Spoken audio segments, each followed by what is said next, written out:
Guys एक beginner photographer के लिए लो लाइट कंडीशन में मैनुअल कैमरा सेटिंग्स को एडजस्ट करना एक बहुत ही बड़ा टास्क होता है। अक्सर बिगिनर फोटोग्राफर जो फोटोग्राफी में शुरुआत करते हैं उन्हें सबसे ज़्यादा प्रॉब्लम आती है कि लो लाइट कंडीशन में कैसे हम एक्सपोजर को सही से एडजस्ट करें। तो गाइज आज की वीडियो में हम बात करेंगे best camera settings for low light photography के बारे में, जिसमें मैं आपको बड़ा ही आसान सा प्रोसेस बताऊंगा कि आपने कैसे step by step in camera settings को एडजस्ट करना है। तो गाइस वीडियो को देखिए पूरी एंड तक और अच्छे से समझे इस प्रोसेस को। ये इन्फॉर्मेशन आपके लाइफ टाइम बहुत काम आने वाली है। So hey guys, I am Sahil, certified professional photographer and आप सभी का मेरे चैनल पर बहुत बहुत स्वागत है। अगर आप इस चैनल पर नए हैं तो जल्दी से सब्सक्राइब कर लीजिए इस बटन को दबाकर और आप भी शामिल हो जाइए मेरे यूट्यूब परिवार में। तो आइए अब इस वीडियो को शुरू करते हैं।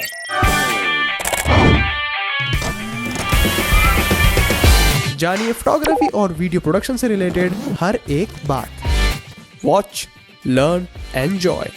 तो गाइज मैनुअल कैमरा सेटिंग्स में आपने सबसे पहले शटर स्पीड को सेट करना है और शटर स्पीड को सेट करने के दो बड़े ही आसान से तरीके हैं, जिसमें पहला तरीका है कि आपने शटर स्पीड को अपनी लेंस की फोकल लेंथ के जितना या फिर उससे थोड़ा बहुत ज्यादा सेट करना है। और ये तरीका गाइज आप तभी फॉलो करें जब आपकी फोकल लेंथ लेंस में मिनिमम 50 mm तो खुली हो। फॉर एग्जाम्पल आपने लेंस में फोकल लेंथ 50 mm पर खोल रखी है या 50 mm पर सेट कर रखी है, तो आपने शटर स्पीड भी 50 या 60 के आसपास सेट करनी है।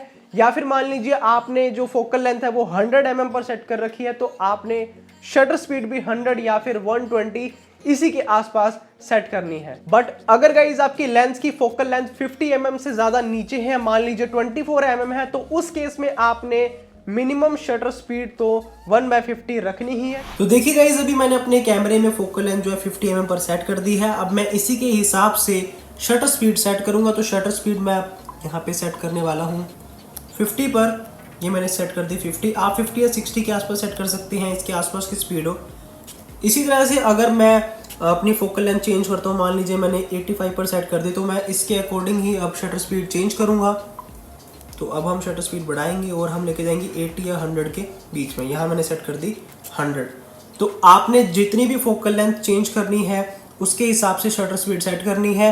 बट एक बात का आप ध्यान रखें, अगर आप 50 mm से नीचे की फोकल लेंथ सेट करना है तो आपने मिनिमम जो शटर स्पीड है वो 50 तो रखनी ही है। 50 से नीचे बिल्कुल नहीं लेके जाना ताकि इमेजेस शेक ना हो, क्योंकि 1/50 से अगर आप नीचे शटर स्पीड करेंगे तो आपकी फोटो के शेक होने के चांसेस ज्यादा हो जाएंगे। तो आपने मिनिमम 1/50 तो शटर स्पीड रखनी ही है।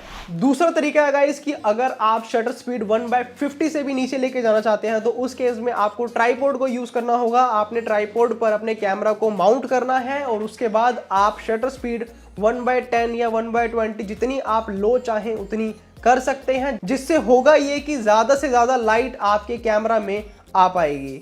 क्योंकि गाइज अगर आप कैमरे को हाथ में लेके 1/50 से नीचे की शटर स्पीड करेंगे तो आपके हाथ से फोटो शेक होने के चांसेस ज्यादा हो जाते हैं। इसीलिए ट्राइपॉड को यूज करा जाता है जब हमें 150 से नीचे की शटर स्पीड सेट करनी होती है। तो अभी मैंने जो कैमरा है वो ट्राइपॉड पर माउंट कर रखा है ताकि मेरा जो कैमरा है वो स्टेबल रहे। अब इस कंडीशन में अगर मैं शटर स्पीड डाउन भी करता हूँ, मैं और ज़्यादा डाउन लेके जाता हूँ, मान लीजिए 1/15 या 1/20 पर लेके जाता हूँ, तो मेरे को जो फोटो में शेक की दिक्कत है वो नहीं आएगी, क्योंकि मैंने सारा ट्राइपॉड पर सेट कर रखा है कैमरा को। तो ये फायदा होता है ट्राइपॉड पर कैमरा लगाने का, क्योंकि ट्राइपॉड काफी स्टेबल होता है, हमारा कैमरा भी उसके ऊपर काफी स्टेबिलिटी से परफॉर्म कर पाता है। एंड गाइज अगर आपके पास ट्राइपॉड नहीं है तो आप फिर किसी टेबल या फिर ऐसी चीज पर कैमरा रखकर शूट कर सकते हैं जो बिल्कुल स्टेबल हो, ताकि आपका कैमरा शेक ना हो फोटो खींचते वक्त। एंड गाइज मैं आपको ये रिकमेंड करूंगा कि आप सेकंड तरीका तभी ही करें जब लाइटिंग कंडीशन बहुत ज्यादा लो हो और आपका सब्जेक्ट स्टेटिक हो, हिल ना रहा हो। शटर स्पीड के बाद गाइज आपने सेट करना है अपर्चर को। तो अपर्चर वैल्यू आप कोशिश करें जितनी वाइड हो सके उतना वाइड ओपन करना है, जैसे 1.8 या 2.8। हर लेंस की अपनी अलग अलग कैपेसिटी होती है, कोई मैक्सिमम 1.8 तक खुलता है, कोई 2.8 तक खुलता है। और अगर मैं किट लेंस की बात करूं, मान लीजिए आप 18-55 किट लेंस यूज कर रहे हैं जो आपके कैमरा के साथ आया होगा, तो उसमें आप मैक्सिमम आई थिंक 3.5 के आसपास अपर्चर खोल पाएंगे। तो आपने वाइड अपर्चर उसमें 3.5 ओपन करना है। और अगर उससे ज्यादा भी खुलता है, कोई और लेंस यूज कर रहे हैं उसमें ज्यादा अपर्चर है, तो आप उसमें वाइडेस्ट जो अपर्चर हो वो आपने ओपन करना है, ताकि ज़्यादा से ज़्यादा लाइट आपके लेंस के थ्रू कैमरे में एंटर हो सके। तो अभी मैं लेंस यूज़ कर रहा हूँ 24-105 और इसका अपर्चर जो है अभी वो सेट है 8.0 पर। अब मैं धीरे धीरे इसका अपर्चर जो है वाइड करता हूँ और अब मैंने अपर्चर कर दिया है 4.0 पे। तो जैसे कि आप देख पा रहे हैं कि काफ़ी ज़्यादा लाइट हमारे फ्रेम में एंटर कर चुकी है। और जब हम अपर्चर बढ़ाते हैं तो देखिए गाइस, लाइट जो है धीरे धीरे कम हो रही है और वापस करने पर लाइट बढ़ रही है। तो हमने सबसे ज़्यादा वाइड अपर्चर वैल्यू को चूज़ करना है, जो कि मेरे लेंस में है 4 और ये आपके लेंस में अलग हो सकती है। तो जो भी आपके लेंस में हो वो वैल्यू आप चूज करें। अब हो सकता है गाइस आप में से बहुत सारे लोगों के माइंड में यह सवाल है कि हमने शटर स्पीड से पहले अपर्चर को सेट क्यों नहीं किया। तो गाइस, लो लाइट फोटोग्राफी या नॉर्मल भी हम अगर फोटोग्राफी करें तो उसमें शटर स्पीड बहुत ज़्यादा इंपॉर्टेंट रोल प्ले करती है। अगर आपकी शटर स्पीड ही एक्यूरेट नहीं होगी तो आप चाहे कितना ही वाइड अपर्चर कर लें, कितना ही अच्छा अपर्चर सेट कर लें, आपकी फोटोज शार्प नहीं आएंगी, शेक होने के चांसेस ज़्यादा होंगे अगर शटर स्पीड आपकी सही नहीं होगी। तो इसीलिए हमने अपर्चर से पहले इसमें शटर स्पीड सेट करनी है। अपर्चर और शटर स्पीड, इन दोनों चीज़ों को सेट करने के बाद आपने सेट करना है ISO। तो ISO आपने वैल्यू तब तक इंक्रीज करनी है जब तक आपके फ्रेम में प्रॉपर एक्सपोजर, प्रॉपर लाइट नहीं आ जाती। एंड एक बात का आप हमेशा ध्यान रखिएगा कि जितना ज़्यादा ISO वैल्यू आप बूस्ट करेंगे, जितना बढ़ाएंगे, उतनी ही ज़्यादा नॉइस आपकी फ़ोटो में आनी शुरू हो जाएगी, उतनी ही फ़ोटोज़ में डिटेल कम होनी शुरू हो जाएगी। तो कोशिश करें कि आप लाइटिंग कंडीशन ऐसी में शूट करें जहां आपका ISO बहुत ज़्यादा बूस्ट ना हो। और अगर आपको लगता है कि ISO बहुत ज़्यादा बूस्ट होगा या आपकी फ़ोटो में नॉइस ज़्यादा आ रही है, तो उस कंडीशन में आप इस्तेमाल करें स्पीड लाइट या फिर कोई एक्सटर्नल LED फ्लैश लाइट, जिससे लाइट प्रॉपर आ सके आपके सब्जेक्ट के ऊपर। अभी गाइस ISO सेट है 100 पर और जैसे ही मैं इसे इंक्रीज करूंगा तो फोटो में लाइट भी बढ़ती जाएगी। तो देखिए गाइस, अभी हमारा जो एक्यूरेट एक्सपोजर आ रहा है वो आ रहा है 640 ISO पर और 640 पर प्रॉपर लाइटिंग जो है हमारे जो सब्जेक्ट है उस पर आ पा रही है।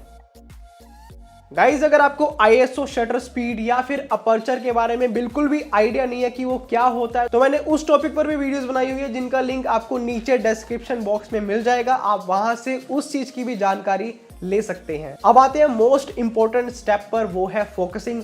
मोस्टली बिगिनर फोटोग्राफर इस पॉइंट पर आकर बहुत ज़्यादा कंफ्यूज हो जाते हैं कि हम लो लाइट कंडीशन में, लो लाइट सिचुएशन में कैसे एक्यूरेटली और शार्प फोकस कराएं अपने सब्जेक्ट के ऊपर। क्योंकि guys, I agree, mostly entry DSLR cameras में इतना अच्छा फोकस सिस्टम नहीं होता कि आप लो लाइट कंडीशन में एक्यूरेटली फोकस कर पाए। तो आपने करना यह है कि मैनुअली कैमरा में फोकस एडजस्ट करना है। एंड कोशिश करें आप जब भी मैनुअली फोकस करें तो आप ट्राइपॉड पर कैमरा लगाकर एडजस्ट करें, ताकि आपका जो फोकस है वो हिले ना, जो सब्जेक्ट है वो एक्यूरेटली फोकस में रहे और इमेजेस भी शार्प आए। तो गाइज, अभी मैनुअल फोकस करने के लिए सबसे पहले मैं ऑटो फोकस से मैनुअल फोकस पर चेंज करूंगा। उसके बाद मैं रिंग के थ्रू LCD स्क्रीन पर देखते हुए फोकस करने की कोशिश करूंगा कि कहाँ मेरा सब्जेक्ट जो है प्रॉपर फोकस में आ रहा है। तो करना यही है कि गाइज, आप अपनी स्क्रीन पर देखें और फोकस रिंग को चेंज करके चेक करें कि कहाँ पे आपका जो फोकस है वो एक्यूरेटली हो पा रहा है सब्जेक्ट के ऊपर। ये सबसे बेस्ट तरीका है अगर आप लो लाइट फोटोग्राफी में काम कर रहे हैं, क्योंकि स्क्रीन में ही देखकर आप पता लगा पाएंगे कि कैसा रिजल्ट आएगा। स्क्रीन के अलावा गाइज, व्यू फाइंडर भी एक बहुत अच्छा ऑप्शन है। अगर आप मैनुअल फोकस करना चाहते हैं, आप व्यू फाइंडर में देखते हुए फोकस रिंग से मैनुअली फोकस एडजस्ट करें और एक्यूरेट और शार्प फोटोज क्लिक करें। और इन केस गाइज, अगर आप मैनुअली फोकस सेट नहीं करना चाहते तो आप सिंगल फोकस पॉइंट्स का यूज कर रहे हैं और उससे कैमरा को बताएं कि आप पूरे सब्जेक्ट में कहां एक्यूरेटली शार्प फोकस करवाना चाहते हैं। क्योंकि जब भी हम सिंगल पॉइंट फोकस का यूज करते हैं तो हमारा फोकस काफी प्रीसाइज, काफी टारगेटेड हो जाता है, जिससे कैमरा को आसानी हो जाती है कि उसे इमेज में किस एरिया पर शार्पनेस और एक्यूरेट फोकस देना है। तो अभी जो फोकस पॉइंट्स गाइज आप स्क्रीन में देख रहे हैं, ये फोकस पॉइंट सेम हमें व्यू फाइंडर में भी दिखाई देते हैं। तो हमें करना क्या है कि गाइज, हमें इन पॉइंट्स के थ्रू कैमरा को बताना है कि जहाँ पे भी आपको सब्जेक्ट को फोकस कराना है उसी जगह आप इस फोकस पॉइंट्स को सेट कर दें। अब ये सेम चीज़ जब आप यहाँ सेट करेंगे तो कैमरा समझ जाएगा कि पूरे सब्जेक्ट में इस एरिया पर सबसे ज़्यादा फोकस ज़रूरी है, वहाँ पर आपने फोकस करना है। तो इस प्रोसेस से गाइज आपने मैनुअली कैमरा सेटिंग्स करनी है लो लाइट कंडीशन में। पहले आपने शटर स्पीड सेट करनी है, फिर अपर्चर सेट करना है, फिर ISO और उसके बाद फोकस। तो आई होप गाइज इस वीडियो से आपको काफी हेल्प हो लो लाइट फोटोग्राफी करने में। इनकेस अगर आपके माइंड में कोई भी क्वेश्चन हो, कोई भी प्रॉब्लम आ रही हो, तो आप नीचे कमेंट बॉक्स में लिख सकते हैं। मैं आपका होस्ट और दोस्त आपके हर क्वेश्चन का आंसर देने की पूरी कोशिश करूंगा। तो थैंक्स फॉर वॉचिंग गाइज। अगर आपको वीडियो अच्छी लगे तो लाइक का बटन जरूर दबाएं एंड चैनल को सब्सक्राइब जरूर करें। मिलते हैं आप सभी से अगली वीडियो में।